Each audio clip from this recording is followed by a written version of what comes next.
네, 안녕하십니까. 산업안전지도사, 산업보건지도사 공부를 하시는 분들에게 오리엔테이션을 하겠습니다. 아마 이 강의를 듣고 계시는 분들은 어떻게 공부를 하고 어떤 방향을 잡을지도 굉장히 좀 애매할 수는 있어요.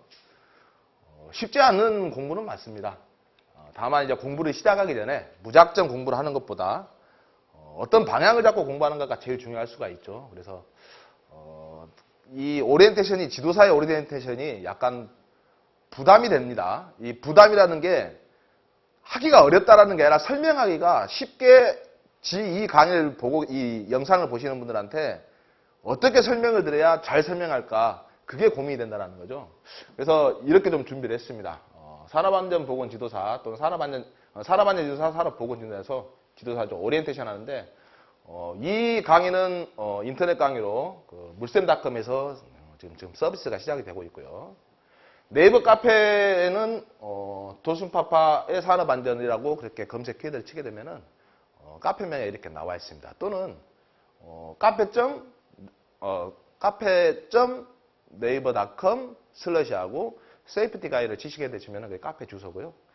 그냥 이 도슨파파만 쳐도 웬만한 네이버 카페에 다 나옵니다. 전화번호는 원래 잘 공개를 안 하는데, 참고로 이 전화번호는 항시 전화하신다고 해서 제가 받을 수가 있는 전화번호는 아닙니다.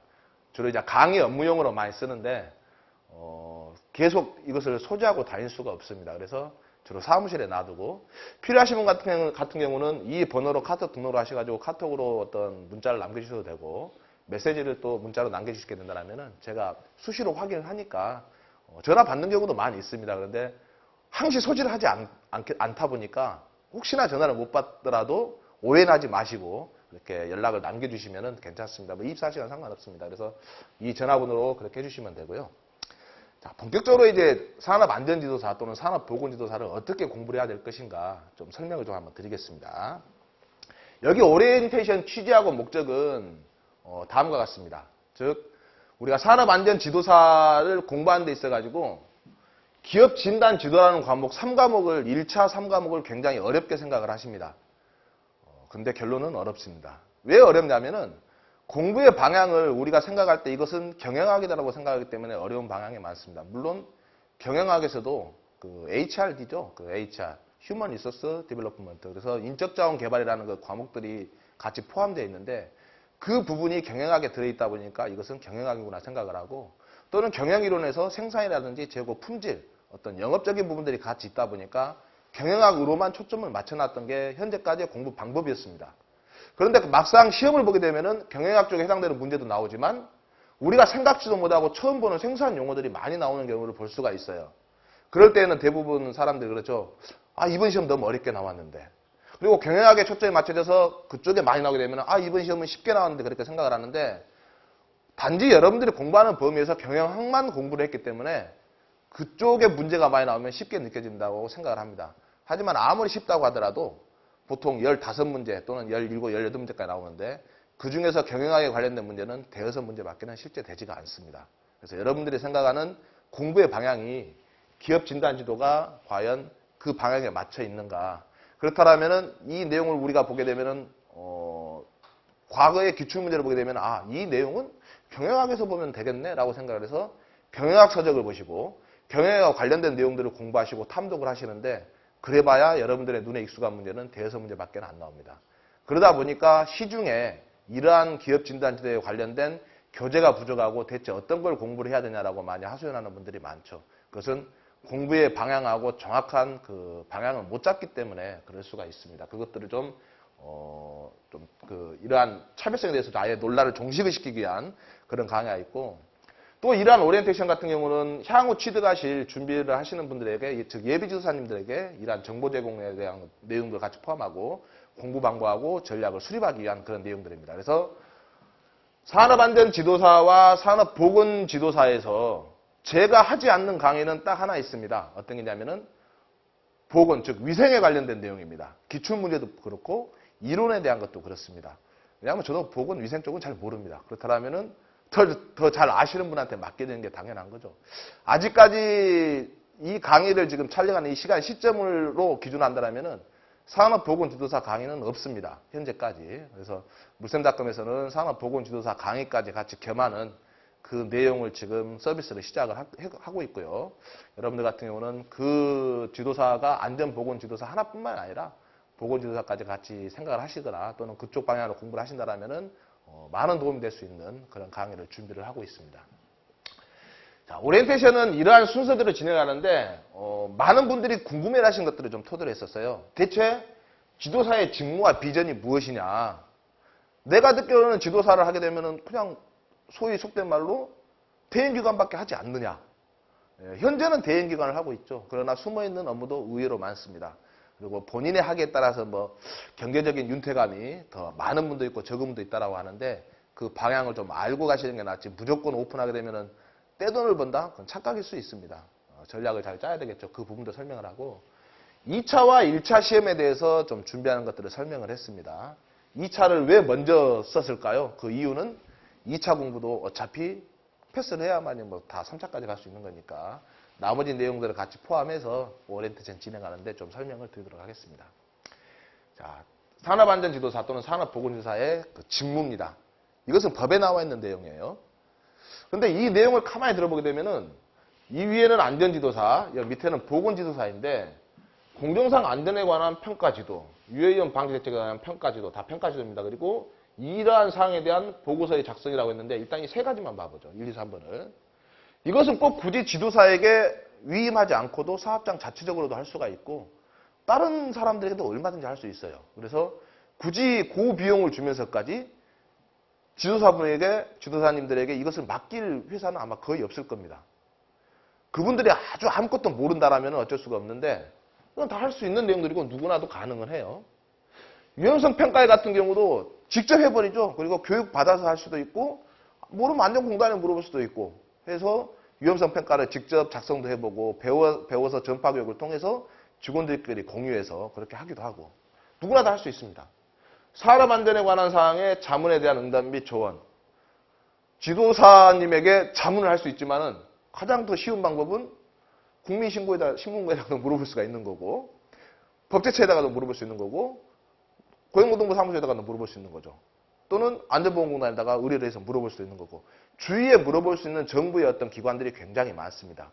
그럼에도 불구하고 굳이 비용을 대면서까지 지도사님들에게 묻지는 않죠. 그래서 2, 1, 2, 3이나 5, 6도 물론 비용이 들어가면서 그렇게 경제적인 지출이 이루어지면서 기업에서 할 수는 있지만 그것을 굳이 지도사에게만 꼭 해야 된다는 그런 건 아니다라는 거죠. 보건지도사도 마찬가지입니다. 그런데 제가 여기서 4번과 여기 6번의 공통적인 내용이 안전보건 개선계획서의 작성인데 현재 산업안전보건법에는 또는 시행령 시행규칙에는 안전보건 개선계획서의 작성은 아무리 찾아보더라도 지도사의 업무로만 되어 있습니다. 그렇다면 이게 있죠. 다른 사람은 즉 관리감독자는 또는 안전관리 전문기관이라는 또는 안전진단기관에서는 이러한 안전보건 개선계획서의 작성을 하지 말아라는 조항은 없지 않느냐라고 반문을 하실 수가 있어요.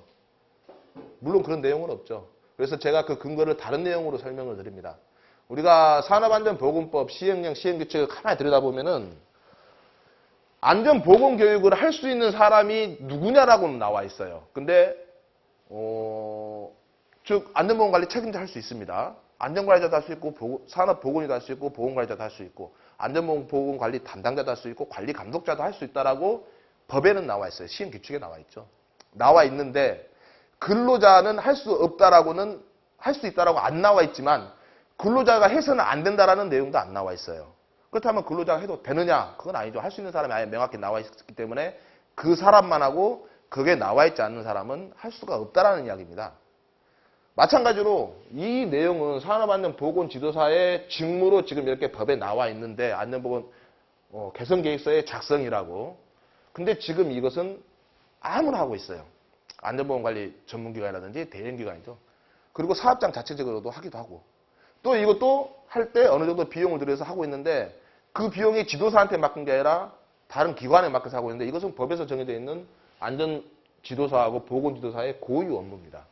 그렇다면 지금까지 이런 세태가 왜 개선계획서 작성이 아무나 할 수밖에 없었던가를 우리도 한번 생각을 해봐야 됩니다. 1990년대 산업안전지도사, 보건지도사의 제도가 시작이 되었고 그동안에 2012년까지 시험이 없어서 실질적으로 지도사 시험은 딱 그전까지 1990년대 한 번 있었었죠. 한 번 있었었고 이후 이제 2012년부터 지금까지 계속 이렇게 매년 1회차씩 그렇게 진행을 하고 있는데, 지도사에게 이 업무를 맡기고 싶어도 지도사가 없습니다. 시험에 합격했다고 해서 다 지도사를 오픈했던 건 아니죠.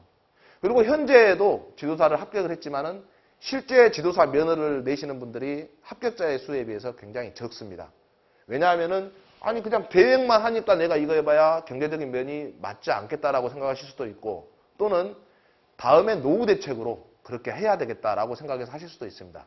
물론 대행만 하시고 안전관리 전문기관으로서 또는 사업장의 어떤 안전과 보건 쪽에 컨설팅을 함으로 인해서도 한다 하더라도 어느 정도 이쪽의 비전을 아시는 분들 같은 경우는 웬만한 셀러리맨 급여 생활자보다는 훨씬 더 높은 경제적인 유태감이 있다는 것도 알고 있습니다. 그 방법은 이제 개인적으로 문의를 하시면은 제가 설명드리겠지만, 물론 1, 2년은 고생을 해야죠. 왜? 자기의 영역의 사업장을 가지고 있어야 되는 것이니까. 그렇지만은 이 개선계획서 작성은 지금은 아닐지언정 또는 내년, 내후년 모르죠. 이 강연을 듣고 있는 이 순간에도 언젠가는 이게 바뀔 수가 있습니다.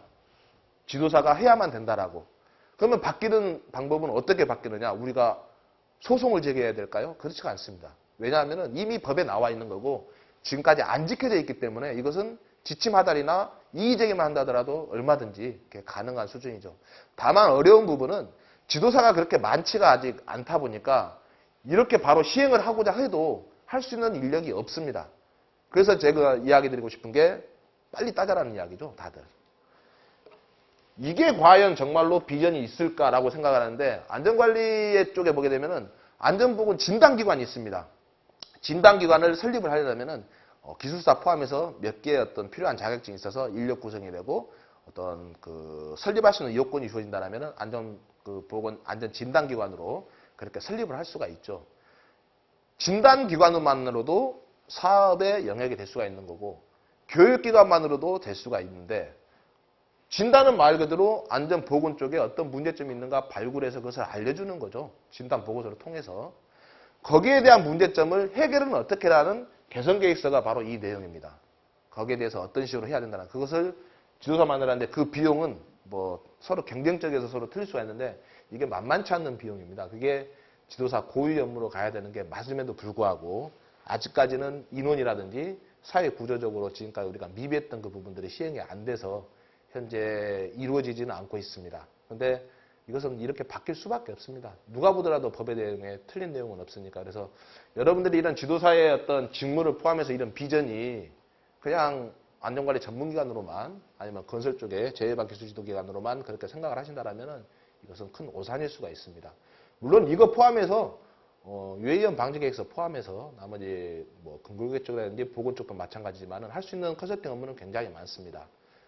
너무 편협하게 한쪽만 바라보시고 다른 주위의 분들이 그렇게 지도사를 하게 되면은 사업 영역이 그렇게 넓지가 않다라고 그렇게 생각할 수가 있는데 절대 그렇지가 않으니까 조금 더 비전을 보고 하신다라면은 굉장히 무궁무진한 안전 쪽에서 그런 것들을 찾을 수가 있을 겁니다. 혹시 궁금하신다라면은 아까 알려드렸던 그 전화번호로 저희가 문의 주시면은 제가 전화해서 오리엔테이션에서 하지 못했던 비하인드 스토리를 겸해서 아주 친절하게 답변을 드릴 수 있도록 하겠습니다. 이 비전들 같은 경우는 아까 지금 설명했던 내용들이었죠. 이 내용은 고용노동부에서 나와 있는 그 근로감독관, 근로감독의 어떤 그 규정에 나와 있는 내용이에요. 그래서 이러한 전문기관으로도 할 수 있지만은 참고로 이것은 제조업 쪽이고 재해방 전문 지도기관, 이쪽은 건설에 해당되는 대형기관으로 볼 수가 있는 거죠. 그래서 이제 이것은 지도사, 건설 분야이신 분들이 할 수 있는 거고, 그래서 이 내용은 전기나 그 고용노동부에서 기획감독을 감독 그 명령을 많이 하죠. 쉽게 말해서 점검. 그래서 전기 기획감독 또는 관계 전문가로 같이 편입해서 할 수 있다. 즉 보통 우리가 사업장에 고용노동부에서 어떤 특별점검이라든지 아니면 합동점검이라든지 어떤 기획점검을 나오게 된다면은 주로 공단 직원과 고용노동부 직원이 올 수 있는데 지도사도 같이 편입해서 올 수 있다는 내용입니다. 이런 경우 같은 경우는 당연히 정부에서 지도사한테 일당을 지급을 하겠죠. 저도 받아본 적이 없어서 얼마인지는 모릅니다. 안전 진단 보고서에서 지도사 검토 시에는 어떤 그 조치 내용들이 생략이 될 수 있다라는 거지 생략한다가 아닙니다. 할 수 있답니다. 항시 가능성이다. 그리고 안전보건 개선 계획서에 지도사 이 내용은 뭐냐면은 A라는 사업장에 가라는 지도사한테 안전보건 개선 계획서를 맡겼어요. 맡겼는데 그 가라는 지도사가 작성을 했어요. 안전보건 개선 계획서를. 그러면은 작성은 그 사람이 했지만은 그 사람이 검토를 하면 안 됩니다.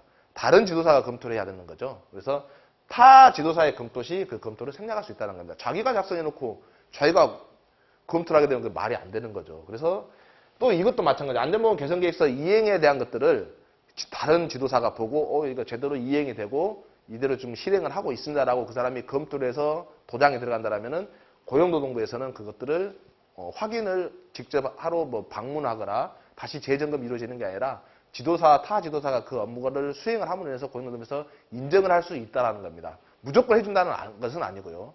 어찌 보면은 이게 이런 내용이죠. 고용노동부에서 즉 우리나라 산업안전보건법을 그렇게 감독을 하는 그 기관에서 행정기관에서 그 인력 부분을 관계 전문가를 맡겨서 간접적으로 사업장의 안전과 보건 쪽에 많이 유도하는 그런 활동을 실행을 하는 겁니다. 현재 지금 그렇게 하나씩 단계를 밟아가고 있는 건데 그렇게 되면은 결국은 행정기관에서는 인력이라든지 그런 것들이 그쪽에 편향돼서 업무 집중이 안 됐던 것들을 지도사를 통해서 정부의 고유 권한을 또는 정부의 어떤 감독과 명령의 권한을 지도사를 통해서 좀 더 전문가에게 분산하고 할 수 있는 것들이죠. 향후 미래적으로 선진국으로 가고 있는 게 맞습니다. 이게 어느 정도 정착이 되고 있다라면은 다음에 이거 따기가 어려울 수도 있겠죠. 그래서 하루라도 빨리 공부하시는 게 미리서 준비하시는 게 가장 최선의 답입니다. 자, 이 시험을 보는 것을 한번 봐봅시다. 지도사 어차피 합격하려면 시험을 봐야 돼요. 그런데 일부 면제자는 뭐냐면은 2차 시험을 면제하실 수 있는 분들을 말합니다. 물론 1차 시험도 일부 면제하는 분들이 계세요. 총 3과목 중에서 필기 객관식에서요.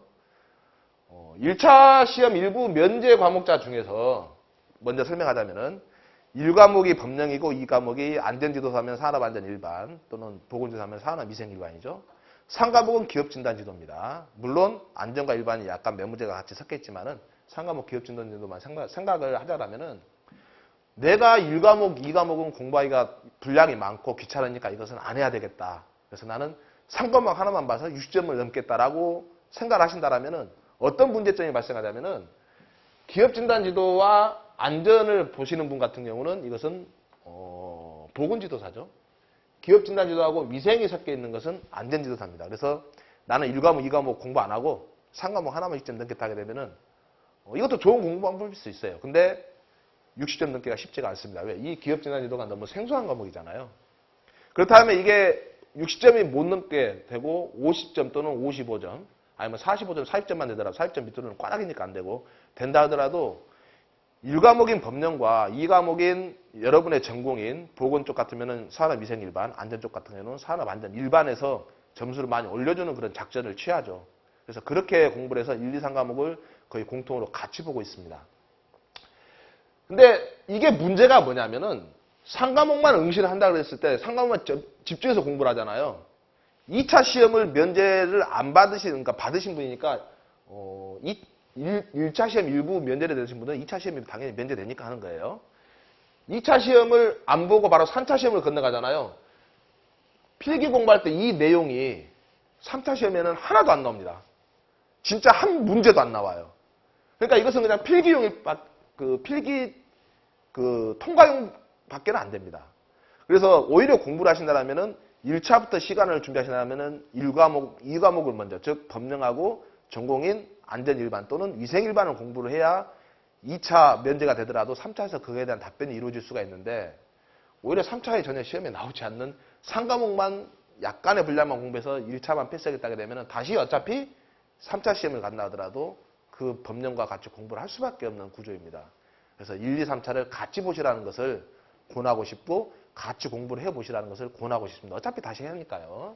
이것은 2차 면제자의 일부에 해당되는 그것을 설명을 드렸었고 당연히 1차 시험 중 1과목, 2과목 즉 법령과 안전은 안전 일반 그리고 보건은 위생 일반이죠. 이것은 2차 문제에서 나온 같은 경우는 2차 시험을 보신 분들 같은 경우는 이 내용을 당연히 묻죠. 그래서 1, 2, 3차를 다 보시든 또는 3차만 2차 면제되고 1차도 일부 면제되신다 하더라도 면제를 다 받고 나는 해당되는 과목만 공부하겠다가 아니라 1, 2, 3 과목을 다 공부하시는 게 오히려 2차나 3차에서도 굉장히 높은 그런 기억을 다시 재생할 수 있는 그런 공부가 될 수가 있을 것입니다.